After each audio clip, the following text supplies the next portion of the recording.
What is up, guys? Doug Polk here, and today we're going to talk about something that I've talked about a couple of times in, a vlog I did about my downswing and a little bit during the W Coop, but I want to talk about downswings, how to deal with them, how to get through them, and what we should be thinking about in those downswings in order to become a better poker player. And I want to start off by talking about my past experience with downswings. And I want to say this, I've always been a little more on the aggressive side with my bankroll management because at the end of the day, I believe that I'm a good poker player and that over time, I'm going to realize my edge. So I've definitely gone through some shit that you probably are never going to have to go through, and really I hope you don't go through because I've had some serious downswings in my life. There are two downswings I can think of that were the most notable ones for me, and the first one coincided with Black Friday. FTP and stars went down, and then FTP money was locked up, and between that and then also losing money in poker and not really focusing on poker as my job, I lost a massive portion of my net worth and was very bummed out day to day about it. After that, I decided to move to Vancouver and get going back in the online grind. It took me, a year or two to get back to the same place that I was at beforehand, but Black Friday really crushed me. And then also there was a more recent one where I lost about $1.7 million. I talked about that a little bit before, mainly from tournament action and high rollers and all that kind of stuff. And I finally, as of the W Coop, got unstuck. So I have had two really life, soul-crushing downswings that I've dealt with. They both lasted a year to 2 years. Luckily, the in-between periods went pretty good for me. So overall, I still was able to do great with poker, but those times are very trying because, you really have to make decisions that you don't want to make. And so let's talk about things on the poker side first, and then we're going to talk about the lifestyle side second, but let's just talk about playing poker on a downswing. So the first thing, I've always been a big believer that when you're on a downswing, it's okay to move down to stakes that you might be very comfortably bankrolled for, just to kind of prove to maybe even yourself that you can still do this. Because sometimes, you're going to go on a 30 or 40 buy-in downswing in certain kinds of games, maybe even more if you're playing things like tournaments. And you kind of have that feeling, and I know you know what I'm talking about, where you don't feel like you're winning. You feel like every session goes badly, you always lose the flips, you always get in the cooler situations. You end up in these same spots where you're like, man, you start to get gun shy, like you always run into the nuts, they always have a better hand. And I feel like once you're in that kind of mental state, like here we go, they're going to have the nuts again, I think it's time to just stop what you're doing and move down in stakes. Because look, even though that might, let's just say you were not a human being and you could just no emotion play through that, even if you could do that, yeah, you're going to sacrifice a little EV by moving down in stakes. But the thing is, we're not robots, we're people. And we need to be able to get our mind straight, get our life kind of back in that winning mentality, start to remember what it's like to stack people, start to remember what winning sessions feel like, and then also get that confidence that you need to play your A game. It's way easier to run, a pretty aggressive bluff or go for a thin value bet or make a big hero call when things have been going well, you feel like your career is going in a positive direction, you feel like you have a lot of value in your career.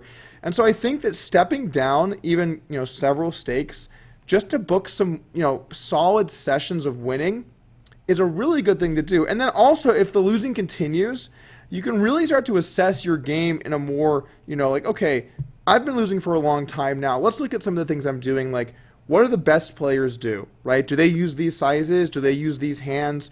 Get some analysis in there. Start to look at things. Look at the best people in your games and figure out, is this really the best strategy? And this all comes at a much reduced cost. You're not, instead of losing, 3, 4, 5x the amount of money, you're going to lose like 20% of it. So move down to stakes you feel comfortable and start to get some wins. Find some softer games. And I've actually seen a lot of cases where just from that one thing alone, people then get the ball rolling. They start to feel more positive about things. They start to feel like better about their game. They start to be able to play the game that they know they can play rather than seeing monsters in the closet all the time. So that's definitely step one, is to move down. Step two is you want to make sure to analyze your play. And I actually kind of want to say that a problem people have a lot of the time is to not analyze their play when they're winning. So you should also be doing this on an upswing. So maybe it's not the best to say to do this on a downswing too. But that said, when you are on a downswing, it's a good time to increase the amount of time you study. Look at the best players in your game. Look at people online. Look at the hands that they play, and try to use that to draw conclusions about what you should be doing. There's no shame, and I think actually this is one thing that helped me a lot in my heads-up career. There's no shame in being like, you know what, I'm thinking about it, and this guy actually has a much better strategy than what I'm using. I should use that. I did that so many times in Heads Up No Limit. Like, I'd play someone, and I'd be like, okay, I don't like what they're doing there, I don't like what they're doing there, but this one thing about their game is really cool, and I should be doing that. I should be taking advantage of that strategy. It's a good strategy. So don't feel like you got to stick it out with the same things. These have always worked. Always have an openness in poker to see what's out there, to try and improve your strategies. I'm not saying change your strategy all the time, but in areas you feel you're weak, always be okay to look at what's out there, maybe try something new, and figure out how those strategies work. So move down stakes, change your strategy and study more. And then I think, I've seen two different kinds of people really with this. When you're on a downswing, some people get really pumped up. Like, I'm someone, like, when I'm on a downswing, I'm working every day. I'm in the lab. I'm grinding through. And there are some people that are like, you know what? Walking away and taking a break is the best thing you can do. And I think you have to kind of know what kind of person you are. Like, are you the kind of guy that when the tough gets, going, what the hell is that expression? The going gets tough, the tough get going, whatever that is. If you're that kind of guy, I think it's totally fine to not take a break and just battle your way through, as long as you're still thinking rationally. But if you're the kind of person that does get upset about when things are going badly, that's totally okay, and it's human. I mean, in general, I don't get upset when things go badly for me. But during those two downswings I had where things went really badly, at some point you lose, for the 50th day in a row, and you're just like looking at your balances, it kind of starts to get to you, And if it is getting to you, you have to take at least a day or two off, walk away. Poker's not going anywhere. If you feel this pressure, like you got to get out of it, you need to get out of it, you're not going to play your A game because you're going to be so focused on winning, you're not focused on playing your best. A lot of times in poker, you're going to have to make decisions that you're mainly going to lose. If someone bets the river or jams the river, you're going to be getting odds on your call. So if they're playing correctly, you're mainly going to lose when you call. And when you have that constant losing reinforced with going on a big downswing, the mental effect can be devastating. So when you're on that downswing, make sure to stick to your best game type. Make sure to play stakes where you can afford to lose. It's okay to step down for a little bit. You don't have to feel like you have to show people you're cool and you're going to play high stakes anyway. Play a game you can win. Get back in that winning mindset, and then find your way out of the downswing through playing good and moving back up in stakes. So the second part about dealing with a downswing is the financial, everyday, how am I going to live my life differently because I'm losing this money side of things. And I'm going to start off with saying that if you're winning and things are going well, or you have a big score in a tournament, you should generally not try and change your lifestyle too much. Because all it takes is things to change, your fortune to change, and you start losing. And then if you're living a lifestyle that you can only sustain by having a lot of money, by having a lot of income, when the inevitable downswing hits, you're going to be in a really tough situation for what you should do. So rather than putting yourself in a spot where there can be a lot of turmoil in your life, and you're living it big, and then you're on the ropes, and trust me, tons of poker players have done this, so you would not be the first, but it's not the responsible play. When you win a lot of money, I guess I'm really talking more about tournaments than cash, because cash tends to be a little more consistent, but if you have a big score, when you're winning, be reasonable. Maybe buy a slightly nicer car, or maybe go out and buy a few things that you kind of need for yourself. Maybe indulge yourself a little bit in some nice meals, or a trip or two, or things like that. But don't go just nuts. Don't start spending all your money planning on constantly winning, because you don't know when the next money is going to come. And then when you hit that downswing, you get put in some really tough spots. And I've known a lot of people in poker throughout the years who go on a big downswing, and then they end up in really tough financial situations where they have to make hard choices. Choices that can even include not being able to pay the IRS, or not being able to live in their home anymore, all of this type of stuff. So what I would say is, when you're on that downswing, I think it's time to do a few things. And the first thing is tighten up the spending. That means all of the frivolous stuff you don't need, kind of put to the side. When you need to get something, always try and get the cheaper version. If you tend to like to fly first class, I have some friends who only fly first class. You get that econ seat, save a little bit, get the value, right? So try and just like rein in the spending. You're not even saying that you have to do this or that you're broke or whatever. You're just trying to make responsible moves so that you don't go broke. I would rather save money on a bunch of different spots that are small things and then, maybe have a little bit more room for error as I'm downswinging than just be like, oh, it'll be fine, no worries, and then I'm, increasing my burn rate. Now, I know for most of you, you're not probably flying first class anyway, so that's maybe not the best reference, but you know the kinds of things I'm talking about. You're out at dinner and you have the option to get something more expensive or less expensive. Just save some money, or put yourself in better situations. Don't go out to eat as much. Don't travel as much. When you have 2 hotels that are close, go for the cheaper one. All of these kinds of things are important if you're going to try and play poker while you're downswinging, because you want to be able to have the most action in yourself that you can. Because at the end of the day, the way you make money is poker, right? That's your job. I guess we're talking for professionals. For recreational players, you still want to keep your bankroll intact. And so by spending less money and lowering those outgoing funds, you allow yourself more ability to take big pieces of yourself in your action. Now, as far as how you live day to day, I wouldn't try and change things too much. I wouldn't start changing your routine. I wouldn't start trying to stress out. I think a lot of people, they look at health and nutrition as important things in poker, and I think that those things definitely are conducive towards having a healthy life. I think you're able to play poker longer if you're eating well and working out. I think you're able to focus more. I think you're less likely to get depressed. I think all those things are true. But at the same time, those things won't change your actual poker playing. Learning poker, studying poker, those things will. So try and have your life in the same kind of place, try and save money when you can, and don't try and make too drastic of changes just because you're losing or when you're winning. And eventually, by focusing in those areas we talked about with playing poker, your downswing will come to an end.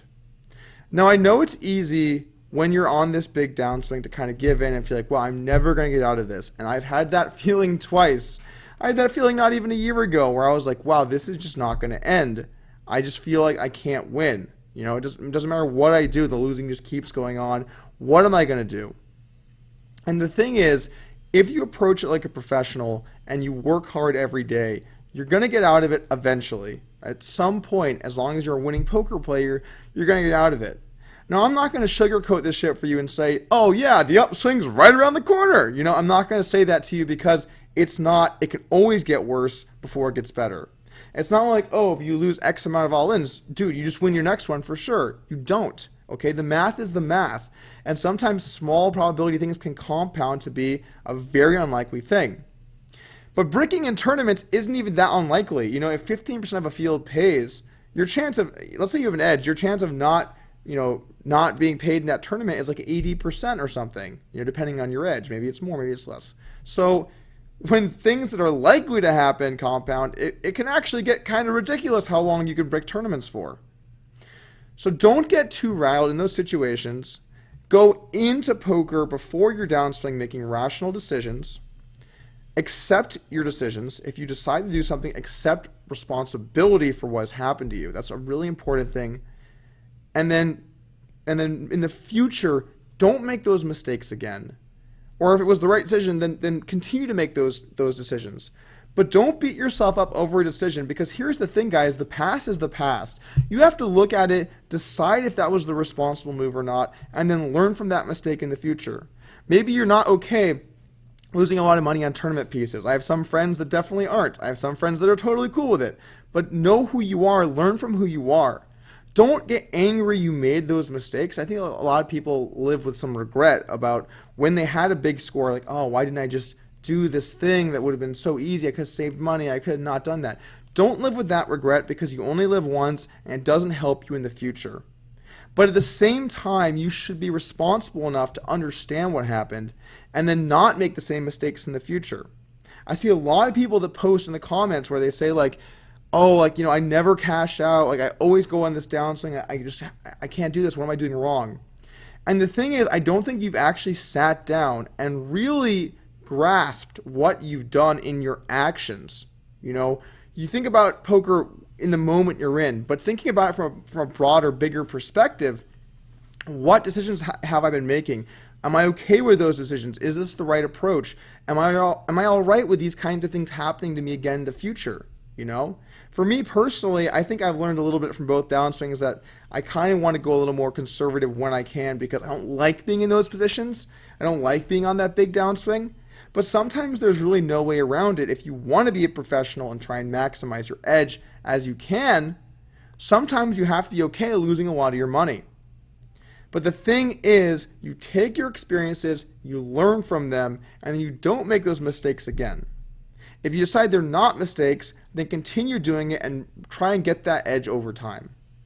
The last thing I want to say about downswings is don't feel like the world is against you and that this only happens to you and you must be the most unlucky person ever.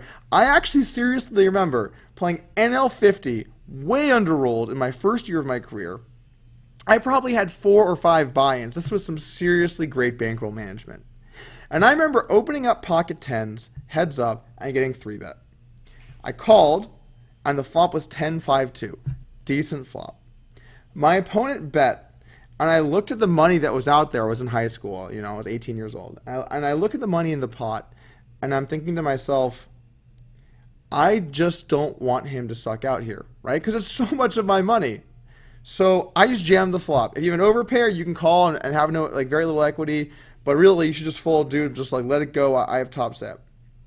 I jammed, and my opponent called aces. The turn was a brick, and I remember seeing that black chip out there, that $100 chip. It represented probably a third of my roll, if I won, and like half my roll if I lost. And the river just banged off an ace, and my money got shipped away, and I just looked at it in just disbelief that had happened. And I was so sad. I told everyone that story. I was like, can you believe that? Like, what are the chances? And I was like, man, I must be the most unlucky person. And so, obviously, we're talking about a 90% favorite when I was 18 years old, and the rest is history. But at the same time, I learned something that day. And what I learned was, don't put myself in that position where one hand can lead to such a devastating downswing for my overall well-being. When you have a couple $100s and you're in high school, it's pretty serious when you lose 100. And when you learn from these events and you understand that you are not the most unlucky person in the world, this is part of fluctuation in the game of gambling, it'll help you down the road as you try and progress as a poker player and as you try to live your life as a professional. Anyway, thank you for joining me for another episode of Poker Thoughts. I hope that this can help you on your downswing. I've been there, guys. I'm rooting for you. And thanks for joining us today. Thanks for joining us today, guys. If you liked what you saw, subscribe to the channel and get ready for more poker thoughts as well as hands and news. Oh, and we banged off the backdoor boat. Oh my god.